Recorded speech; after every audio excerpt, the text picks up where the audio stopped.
ponente. Muy gentil de su parte, doctora. Muchas gracias. Adelante.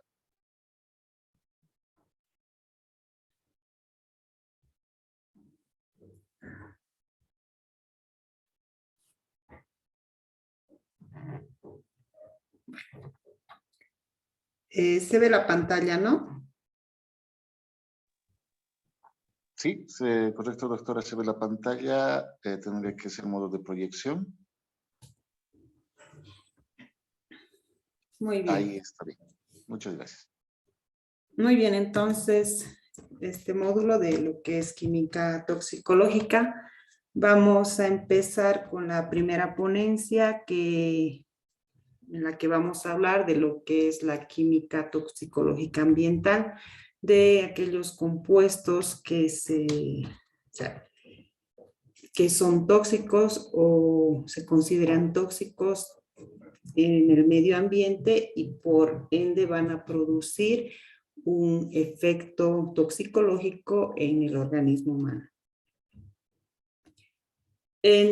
Vamos a ver que estudia lo que es la química toxicológica ambiental. Esta estudia los daños causados al organismo por la exposición a los tóxicos que se encuentran en el medio ambiente.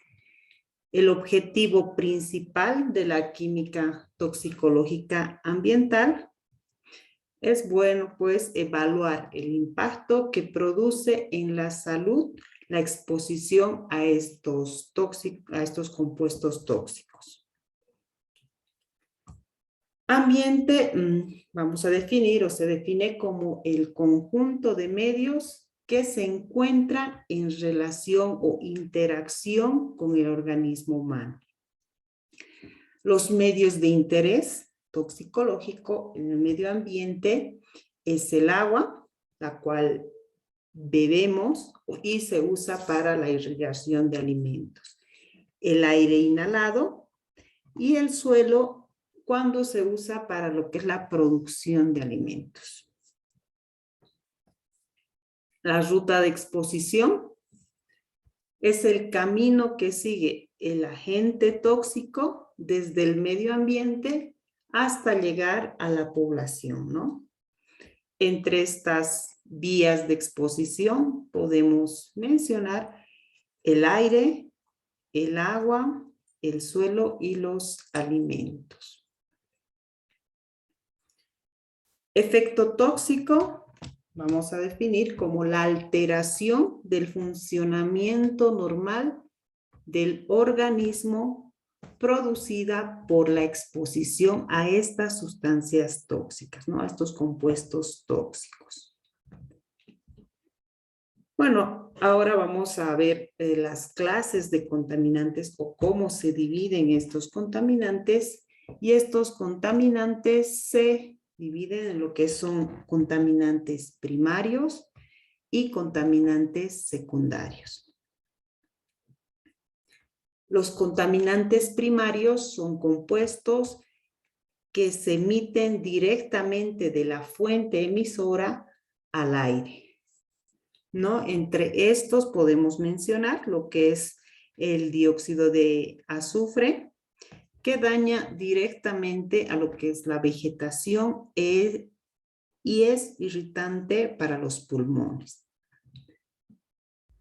También entre estos contaminantes primarios está lo que es el monóxido de carbono, el dióxido de carbono, el metano, dióxido de azufre y monóxido de nitrógeno. Bueno, esto con relación a lo que son contaminantes primarios. Entre los contaminantes secundarios se forman por procesos químicos que se van a dar en la atmósfera, ¿no? Estos compuestos o estos contaminantes secundarios se forman a partir de los contaminantes primarios que por procesos químicos en lo que es atmósfera se van a convertir en contaminantes secundarios. Por ejemplo, el ácido sulfúrico se va a formar por oxidación del dióxido de azufre. El dióxido de nitrógeno se forma al oxidarse el monóxido de nitrógeno. Y también como contaminante secundario está el ozono troposférico, ¿no? O ozono de bajo nivel, que también lo llaman, que se produce cuando óxidos de nitrógeno y compuestos orgánicos volátiles de fuentes de quema de combustible se transforman en lo que es, o sea, el ozono troposférico por procesos químicos. Entre los contaminantes secundarios, vamos a mencionar también, aparte de lo que es el ozono troposférico, el peroxiacetilnitrato, los hidrocarburos, los sulfatos, nitratos y ácido sulfúrico. ¿No? Entonces, como un resumen de lo que son contaminantes primarios y secundarios, podemos decir que los contaminantes primarios son compuestos químicos que son emitidos directamente de las fuentes emisoras. Y los contaminantes secundarios se forman a partir de las reacciones de estos que se producen en el medio ambiente de los contaminantes primarios. Bueno, entre los contaminantes del agua, vamos a mencionar lo que son los desechos orgánicos, ¿no? Que son conjunto de residuos orgánicos producidos por los seres humanos y por los animales, ¿no? Que van a entrar en descomposición y se van a formar parte de lo que son los contaminantes del agua. Las sustancias químicas inorgánicas, entre estas podemos mencionar lo que son los metales, ¿no? Como el mercurio y el plomo. Los nutrientes o dentro de los nutrientes vegetales inorgánicos están los nitratos, fosfatos, que son sustancias solubles en agua, ¿no? Pero que son indispensables para el desarrollo de las plantas. Pero un exceso de estos nutrientes o de estos compuestos inorgánicos por la adición de fertilizantes y por la solubilidad que presentan pueden o se convierten en lo que son contaminantes del agua. Entre los compuestos orgánicos vamos a mencionar lo que es el petróleo, los plásticos, los plaguicidas, disolventes y detergentes. Bueno, eso con relación a los contaminantes de agua. Entre los contaminantes de aire, aquellos de fuentes naturales, podemos mencionar como un ejemplo al gas radón, que se produce por degradación radiactiva natural del uranio, ¿no? Que está presente en algunos suelos y rocas. Las fuentes hechas por el hombre, por ejemplo, los compuestos químicos que son emitidos, ¿no? Por las diferentes industrias o las fábricas. Bueno, aquí está los ejemplos de lo que son de los compuestos que son contaminantes del aire, que ya habíamos mencionado, ¿no? El monóxido de carbono, dióxido de carbono, nitrógeno, dióxido de azufre, el benceno, entre otros. Entre los contaminantes del suelo, que estos se producen o son sustancias que pueden estar en estado sólido, líquido o gaseoso, que afectan a lo que son las plantas, a los animales y a los humanos.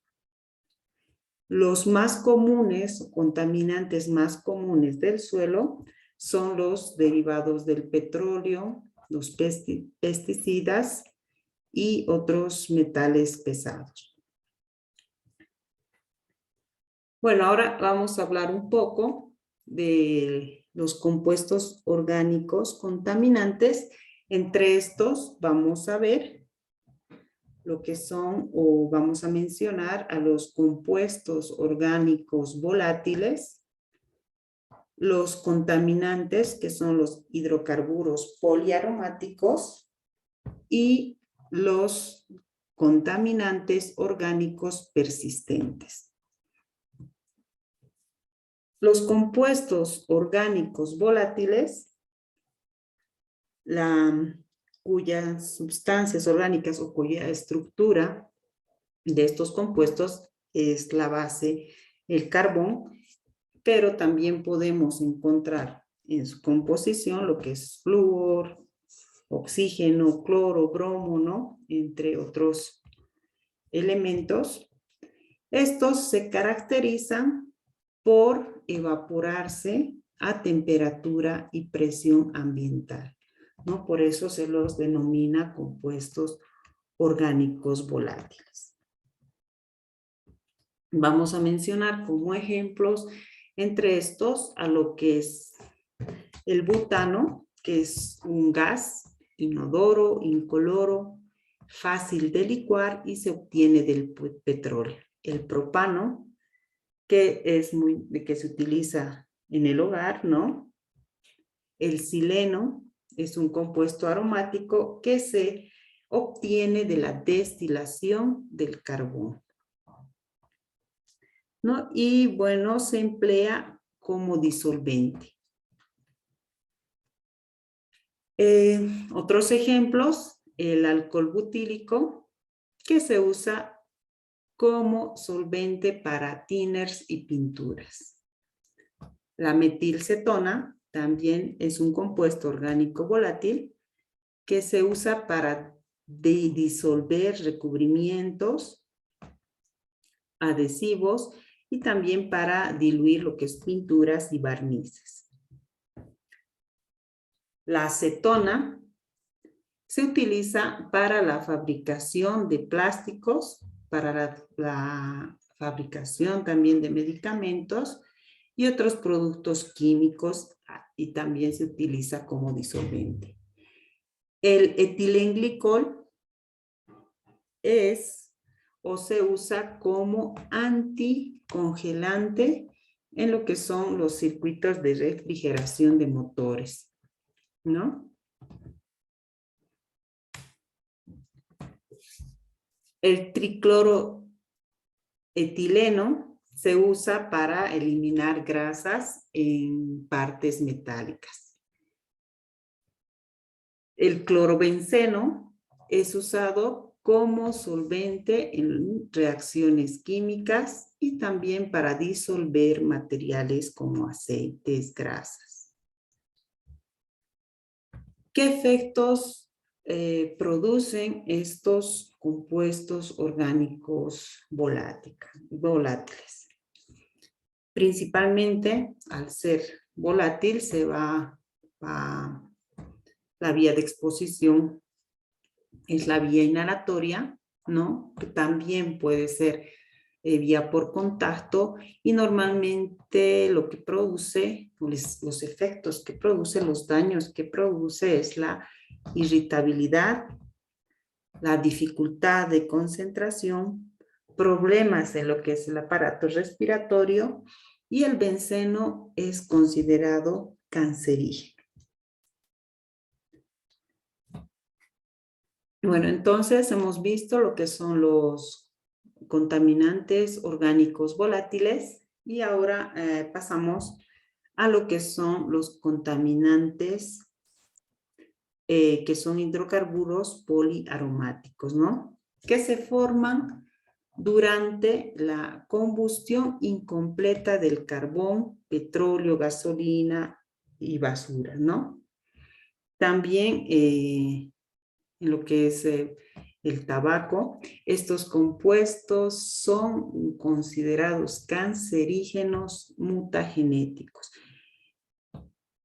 Entre estos, el benzopiridino, ¿no? Que es el más tóxico, Y se ha visto que estos compuestos o estos contaminantes, que son hidrocarburos poliaromáticos, aquellos que presentan mayor anillo, o sea, mayor cantidad de anillos en su estructura, son más difíciles de degradar, ¿no?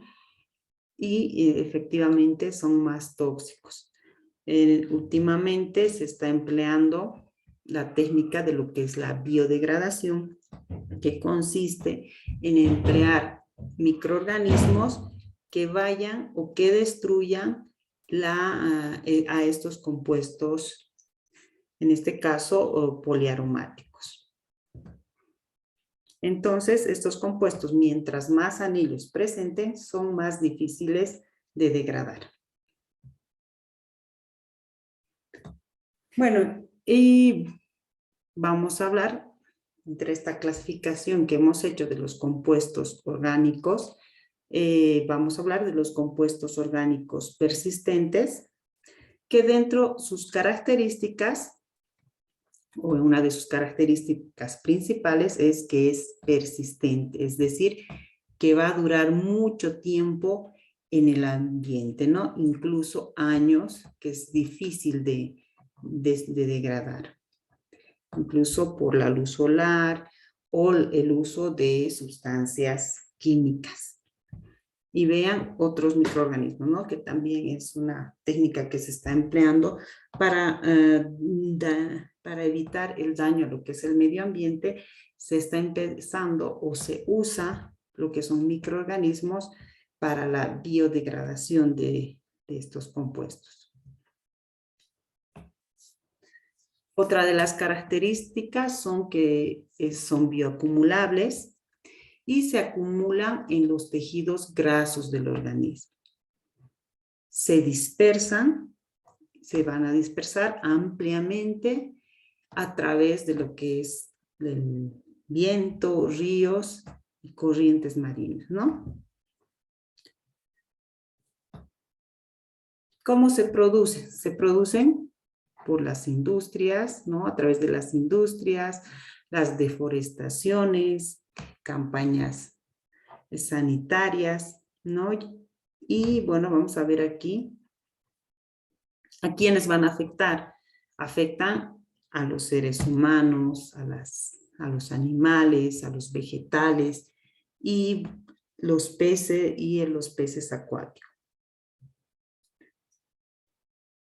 Bueno, entre los contaminantes orgánicos persistentes están lo que es los plaguicidas organoclorados, y dentro de estos está el DDT, que es el diclorodifenil tricloretano, el alardín,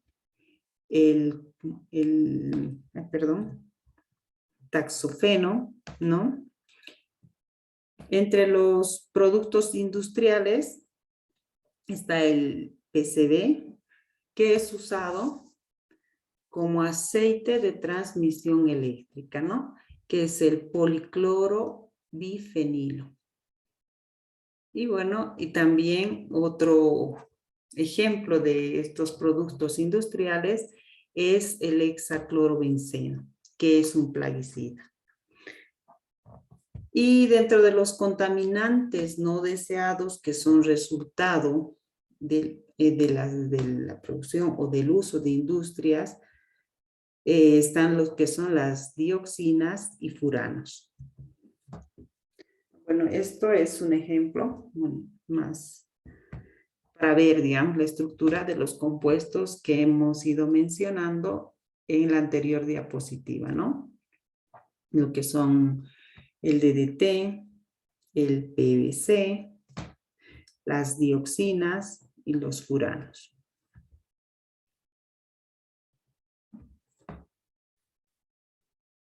¿Qué daños producen estos compuestos orgánicos persistentes? Estos atraviesan lo que es la placenta y también se puede transmitir a través de la leche materna. Entonces va a afectar al feto, ¿no? Producen efectos crónicos como es el cáncer y malformaciones. Y bueno, entre otros que van a contaminar lo que es el suelo, atmósfera, la flora y el agua, ¿no? Dentro de los plaguicidas son sustancias utilizadas en lo que es la agricultura, que se utilizan, ¿no?, para lo que es para prevenir, destruir o controlar cualquier plaga que va a causar un daño o para evitar el daño, ¿no? En este caso se usan estos plaguicidas para evitar daños a lo que es la vegetación. Entre estos tenemos los herbicidas, insecticidas y fungicidas.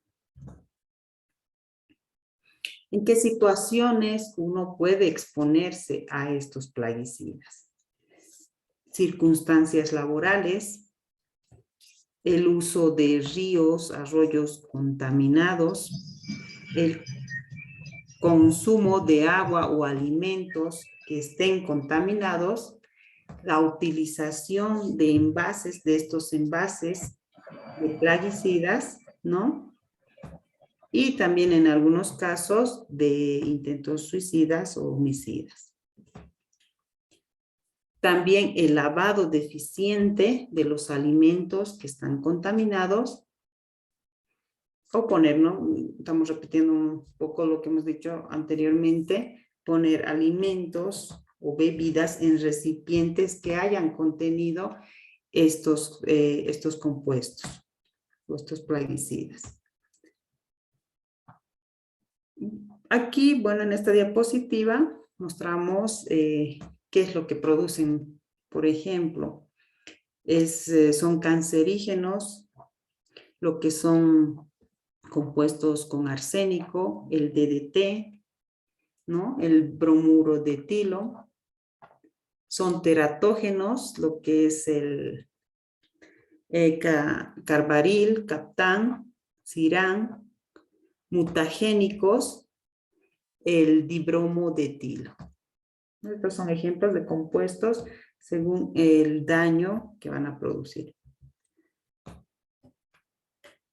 Algunos efectos que se producen frente a estos plaguicidas cuando personas que van a ingerir quizás alimentos con un alto contenido de estos plaguicidas puede causar diarrea, gastritis crónicas, intoxicaciones, ¿no? Entre otros más fuertes, lo que es la ceguera, ¿no? Y atrofia del sistema nervioso. Otros contaminantes ambientales o dentro de otros podemos mencionar a lo que son los nitritos y nitratos, ¿no? Que se encuentran de forma natural en lo que es el agua y, bueno, las verduras. La parte de los productos alimenticios lo vamos a ver en lo que son alimentos, pero que se usan, ¿no?, estos compuestos como conservantes de lo que son estas carnes.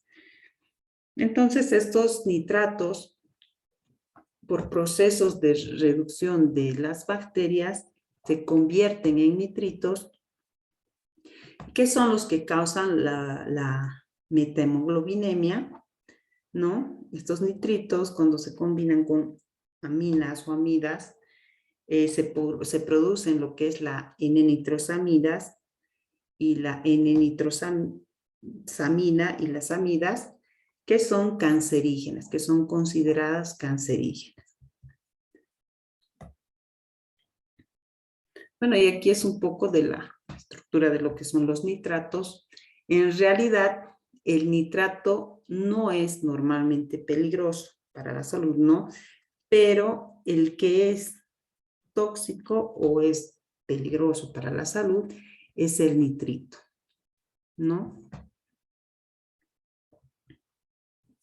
Entonces, los nitratos y nitritos están presentes naturalmente en lo que son suelos, aguas y vegetales.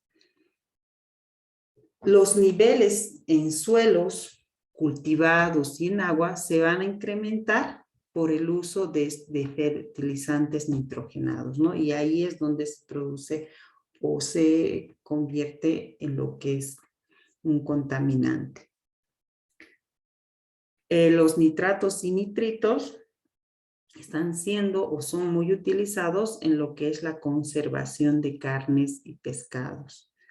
E incluso en otros países se utilizan para la prevención del butilismo.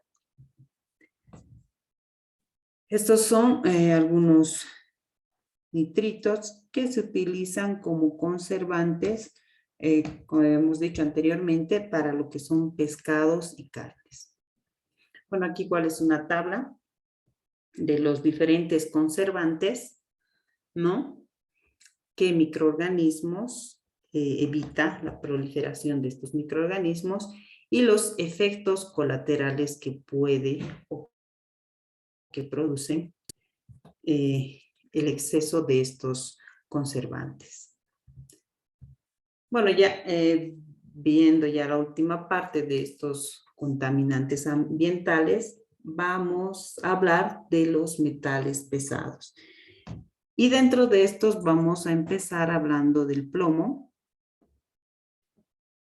que es un compuesto tóxico que ha producido envenenamiento, que produce envenenamiento de los trabajadores por un uso inadecuado, ¿no? Y una exposición excesiva a este metal. El mayor peligro proviene por la inhalación de vapores de polvo de plomo. Estas partículas van a ser inhaladas y que se van a generar por la combustión de estos materiales que contiene este metal y van a producir un daño a nivel pulmonar. También puede ingerirse este metal a través del agua contaminada. El mercurio es otro metal pesado muy tóxico para la salud, ¿no? Y que se constituye una amenaza en el desarrollo del bebé. Entre las formas existentes del mercurio podemos mencionar el dicloro de mercurio, el metilmercurio y el etilenmercurio. Todas estas formas causan efectos tóxicos ya sea en el sistema nervioso, en el sistema digestivo, ¿no? En los pulmones, en la piel. Por ejemplo, aquí lo que es el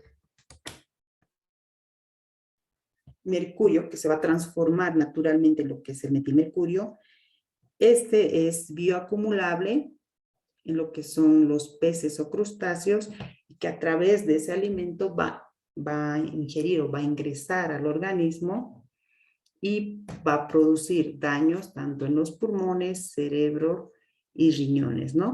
El mercurio, en forma de vapor, va a atravesar, o la vía de exposición va a ser a través de la vía de respiración, va a causar daño en los pulmones y cerebro. Y el mercurio líquido, que causa daño a través de la piel, ¿no? Y de igual forma va a producir daño en los pulmones, cerebro y riñón.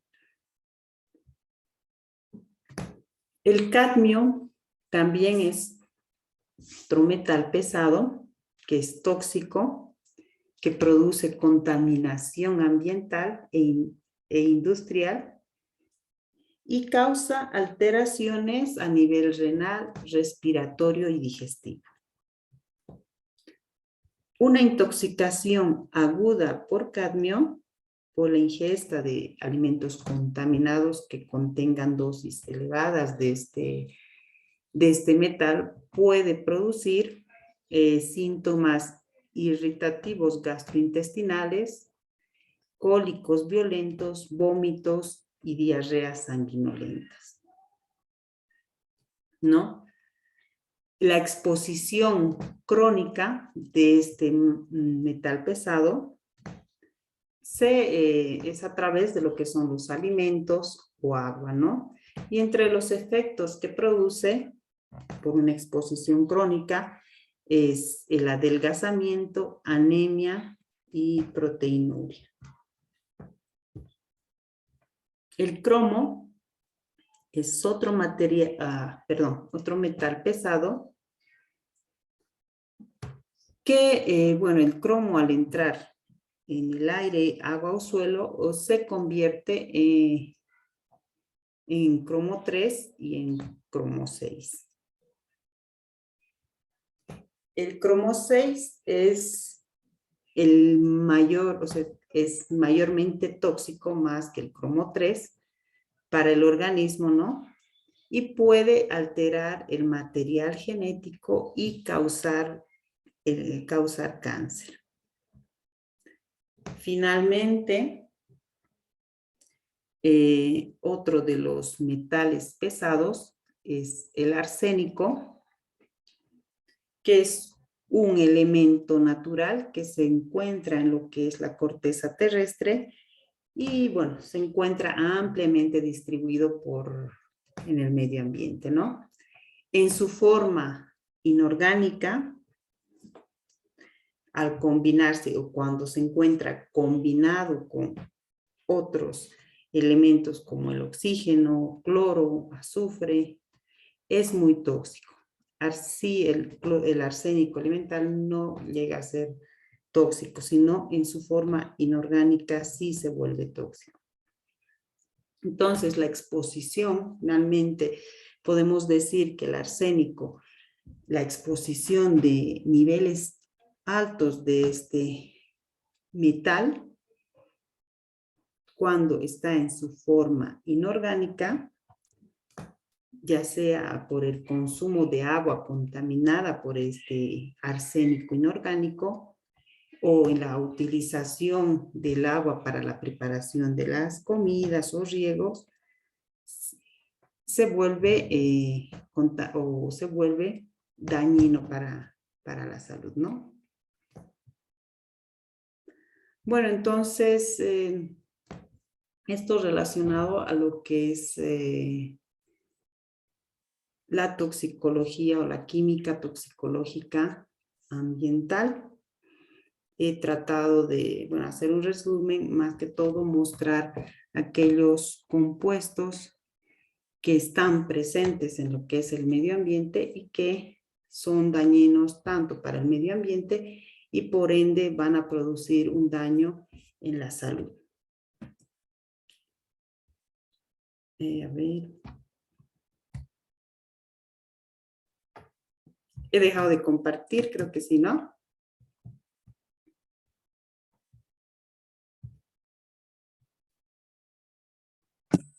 Sí, se dejó de compartir ya.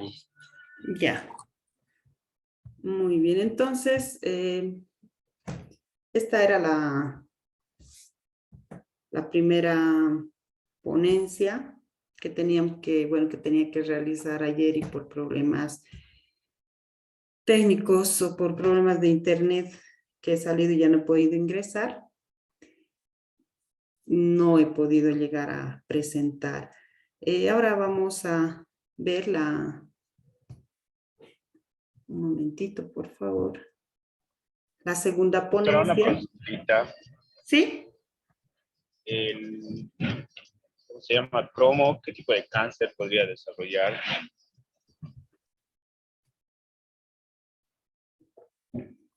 ¿Qué tipo de cáncer? A nivel, puede ser a nivel digestivo, cuando se introduce, cuando se hace la ingesta mediante el agua, ¿no? A nivel pulmonar igual. Normalmente es a través del agua y puede producir cáncer a nivel digestivo. Doctora, una consulta más, por favor. Respecto al DDT, por decir, que supongamos que tengo un paciente que prácticamente se ha expuesto a este tipo de tóxico y por decir, pasa 2 meses y se embaraza hay mayor probabilidad de desarrollar algún tipo de problema genético. Si ha habido, dice, una alta exposición, está dentro de lo que son el DDT, dentro de lo que son persistentes, ¿no? Son contaminantes persistentes, o sea, que duran, o sea, que son difíciles de eliminar rápidamente a través del organismo, ¿no? Quizás los 2 meses o en los 2 meses aún pueda estar presente este plaguicida, dependiendo, yo creo, de qué tanta ha sido la exposición de este plaguicida en la persona.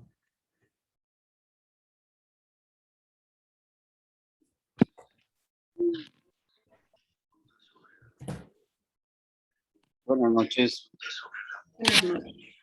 Entonces, está diciendo que estos metales pesados se eliminan del cuerpo.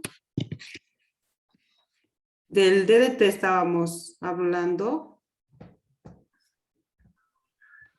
En realidad, Sí, del DDT estaba preguntando, doctora, el tema de si una mujer se expone, digamos, unos 2 meses antes a este tipo de tóxico y se llega a embarazar a los 2 o 3 meses, puede que haya mayor probabilidad de desarrollar algún problema genético, lo decía. lo que pienso, ¿no? Que supongo que dependiendo de la cantidad o de la concentración a la que haya sido expuesta. Doctora, una consulta. Y respecto a eso, ¿hay algún laboratorio, alguna técnica o algún análisis para poder determinar el grado de tóxico, por ejemplo, de este tipo de material, de TDT, o de algún otro toxicidad? A través de los análisis de sangre, sí, supongo que sí hay, ¿no? Que se pueden determinar. Ahora no te podría decir exactamente, pero se debe, o sea, yo creo que sí se hace una determinación de estos tóxicos La en el palabra, laboratorio. buenas noches. Buenas noches. Efectivamente, para ver el grado de intoxicación, tenemos que recordar que hay factores que van a modificar la toxicidad, ¿no? Dependiendo del sujeto, de la sustancia, del medio, etcétera. De la sustancia, el tiempo de exposición, la dosis, la forma el estado en que está el agente tóxico, etcétera, ¿no? Y ya Sí. cuando nosotros querramos ver algún grado de intoxicación con algunos de estos compuestos que usted ha expuesto, el que más nos va a indicar es un mineralograma de cabello. En el mineralograma de cabello nosotros vamos a ver la mayor cantidad de agentes tóxicos que vamos a querer encontrar. Si nosotros medimos en sangre, no nos está dando la cantidad real del compuesto, ¿no? Porque recordemos, la mayoría de estos compuestos, especialmente los metales pesados, se bioacumulan y vamos a encontrarlo más en ese estudio. Muchas gracias, Fernando, por la aclaración, ¿no? Como bueno, ya el compañero, el colega ya ha dado la respuesta, y como dice, hay análisis y donde más el análisis o donde van a detectar este tipo de compuestos es en un análisis de cabello, ¿no? ¿Cómo se llama la técnica, doctor o doctora? Por favor, ¿podría repetir? Sí, se realiza mineralograma de cabello.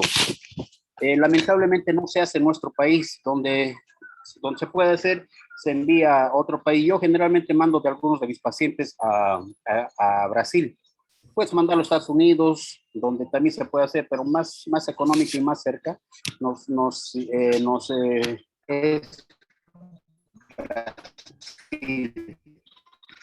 Entonces pedimos, preferentemente se pide al paciente que no se lave el cabello con shampoo 24 horas y se toma unos 2 o 3 cabellos y se manda en un sobre.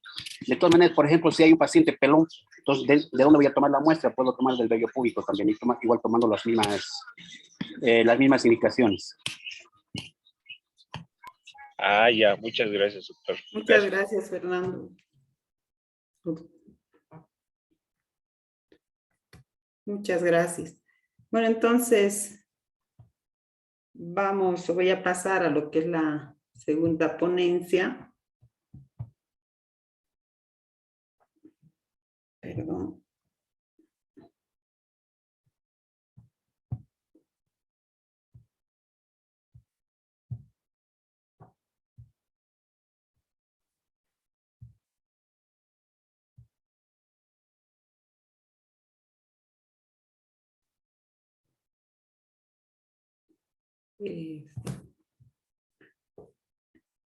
Bueno, la segunda ponencia vamos a hablar de lo que es la química toxicológica laboral, ¿no?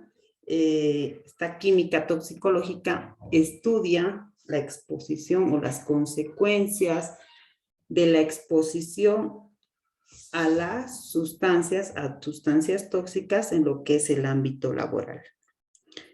El objetivo es el estudio de estas alteraciones producidas en el individuo por el contacto a estos agentes tóxicos. Las vías de entrada pueden ser la vía respiratoria y también la vía dérmica, ¿no? Bueno, aquí es un poquito de la fase de intoxicación, desde lo que hay una fase de exposición, ¿no?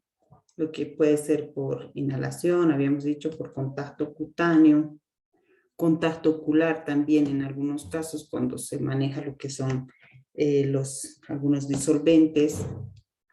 Ingestión también podría ser de forma accidental, ¿no? Ya luego viene lo que es la fase de absorción, que va a atravesar al plasma y a través de este va a llegar a lo que son los órganos y va a producir el efecto tóxico.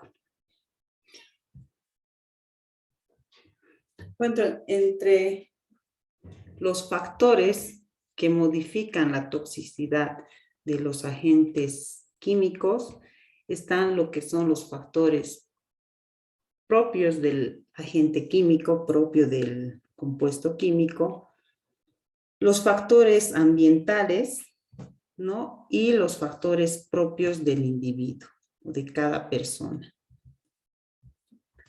Dentro de los factores del agente químico están lo que es el estado físico de este agente tóxico, las propiedades físico-químicas, las propiedades químicas, las vías de exposición a este agente y la concentración.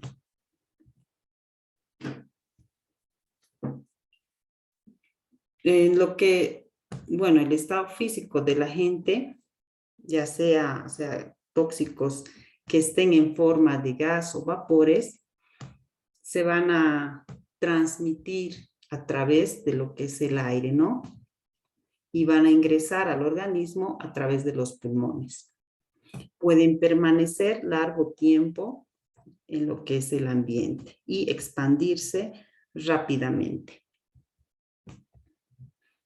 Entre los líquidos y sólidos, aquellos que se encuentran en forma de aerosoles son los que suelen permanecer durante más tiempo suspendidos en el aire.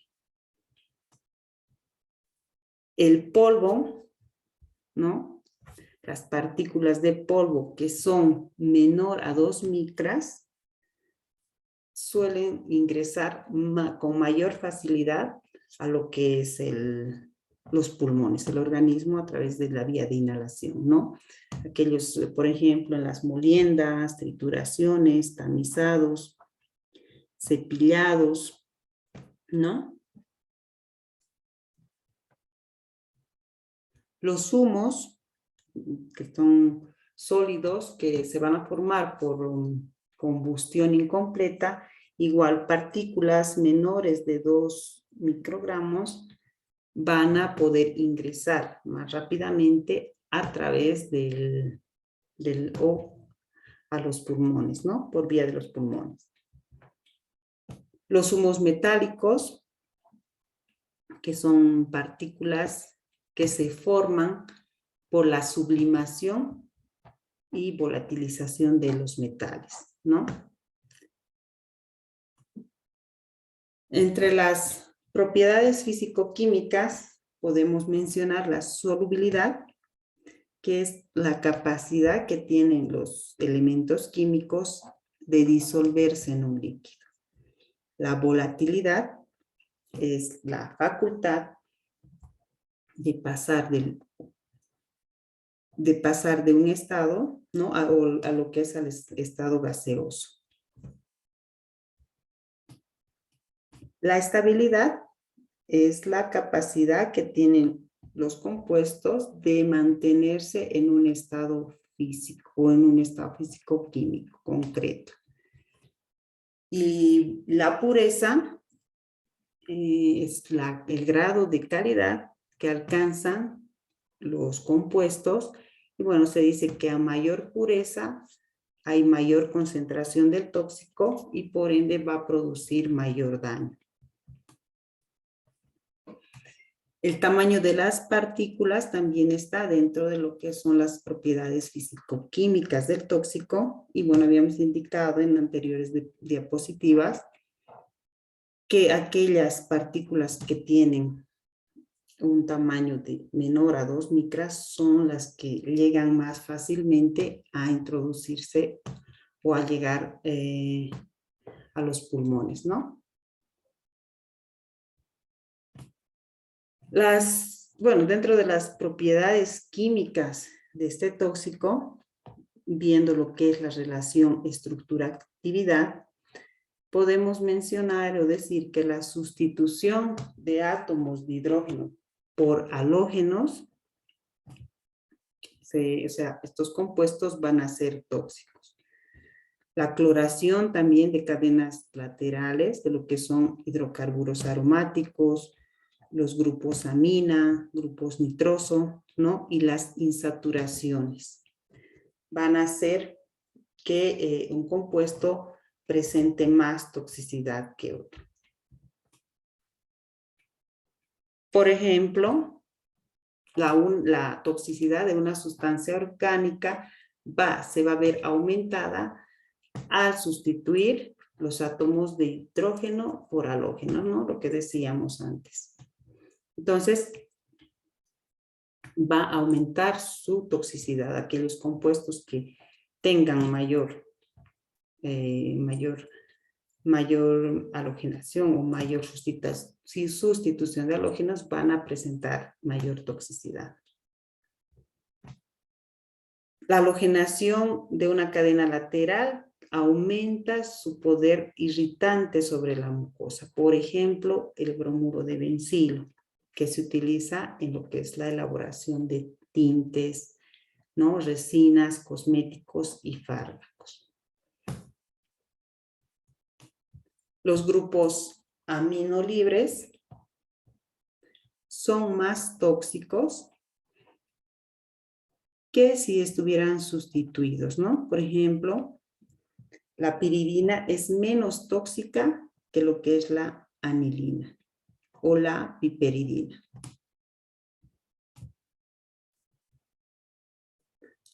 El grupo nitroso confiere lo que son las propiedades vasodilatadoras y son metahemoglobinizantes. Los nitratos inorgánicos, que también que se reducen en lo que es el intestino, a nitrosos, producen lo que es la metahemoglobina. Y bueno, las insaturaciones también en los compuestos aumentan la toxicidad, ¿no? Entonces, a mayor insaturaciones, va a haber mayor toxicidad. Las vías de exposición puede ser inhalatoria, dérmica y bueno, la digestiva también habíamos indicado quizás de forma accidental. En la vía inhalatoria va a depender de la cantidad de sustancia que esté presente en el aire, ¿no? A mayor cantidad de esta sustancia presente en el aire, va a haber mayor cantidad o más cantidad de penetrar en el organismo. No, bueno, esto ya habíamos mencionado un poco. Por ejemplo, los gases o vapores que sean liposolubles van a avanzar por lo que es el sistema respiratorio sin ser absorbidos. Pero aquellos químicos que sean hidrosolubles van a ser absorbidos a través de la mucosa del sistema respiratorio, ¿no? Desde el momento que van a penetrar en él.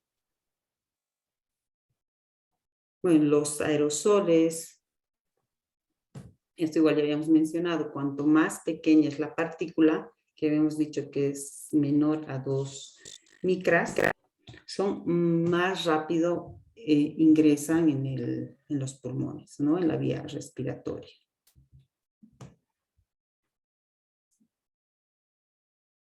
La vía dérmica produce daños locales o tópicos, ¿no? Ya sea por contacto del agente, de la sustancia tóxica o con la piel. Dentro de la vía digestiva podemos indicar que es una vía, puede ser que sea una vía de exposición accidental, ¿no? En lo que es el campo laboral. Entonces, en el caso de a menor tamaño, mayor solubilidad. En la superficie de absorción, que es en la vía digestiva, y la capacidad de absorción del epitelio, el pH local, o sea, en el pH ácido del estómago, se absorben con mayor rapidez determinadas sustancias. Las secreciones gástricas e intestinales que van a transformar los tóxicos en productos menos solubles, ¿no?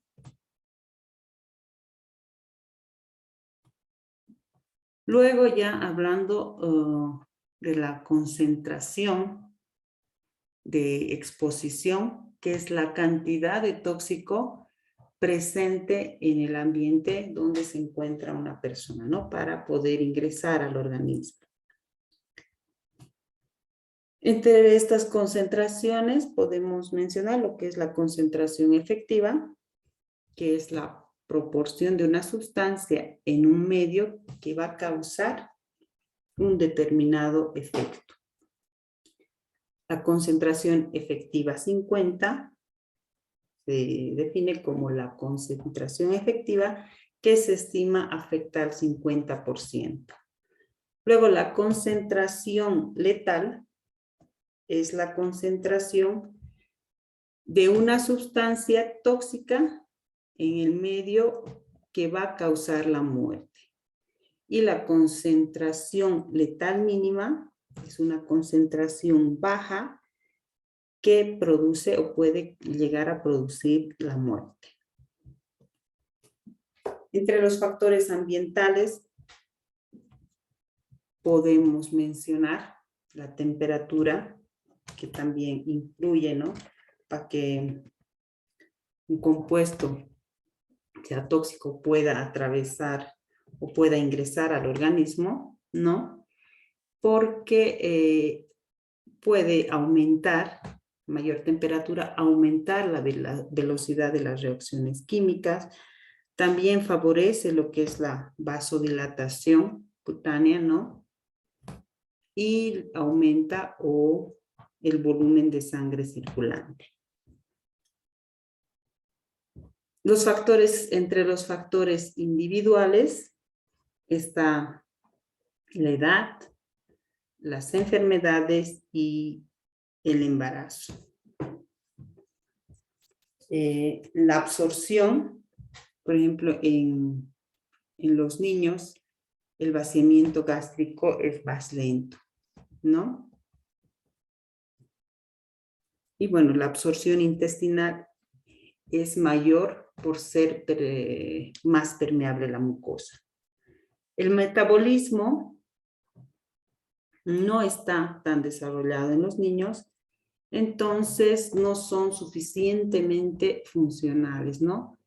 De manera que la toxicidad suele ser mayor. En cuanto a las enfermedades, cuando, por ejemplo, una insuficiencia hepática va a reducir la capacidad de detoxificadora de los individuos. La insuficiencia renal va a prolongar la vida media y la eliminación de estos tóxicos. El embarazo va a conllevar algunas modificaciones metabólicas que también pueden incrementar el riesgo tóxico,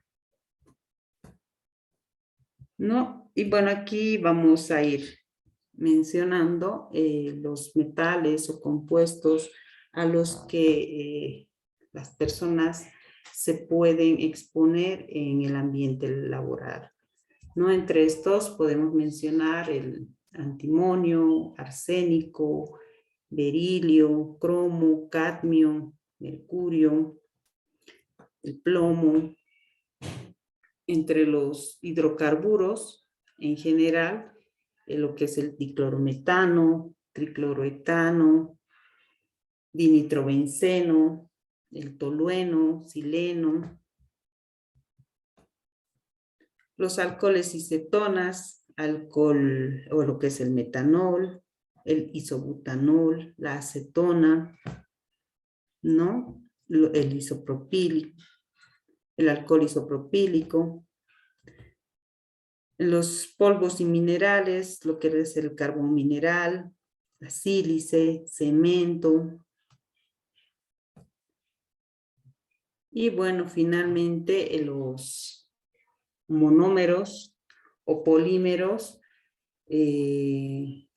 por ejemplo, las resinas hipotóxicas, los cloruros de vinilo, ¿no? Y los metacrilatos de metilo. Bueno, entonces eso en cuanto a lo que es la química toxicológica laboral, ¿no? Un momentito.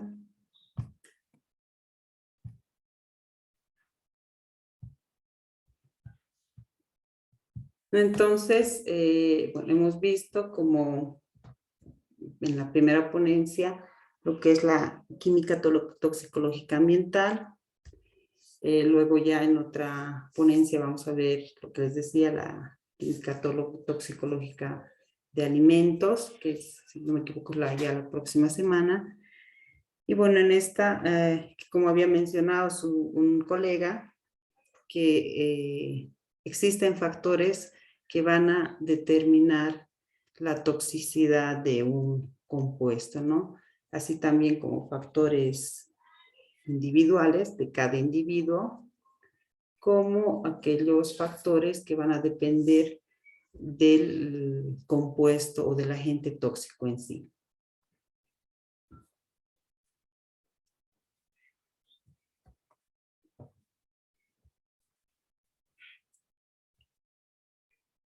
No sé si hay preguntas, algún comentario, alguna aportación quizás.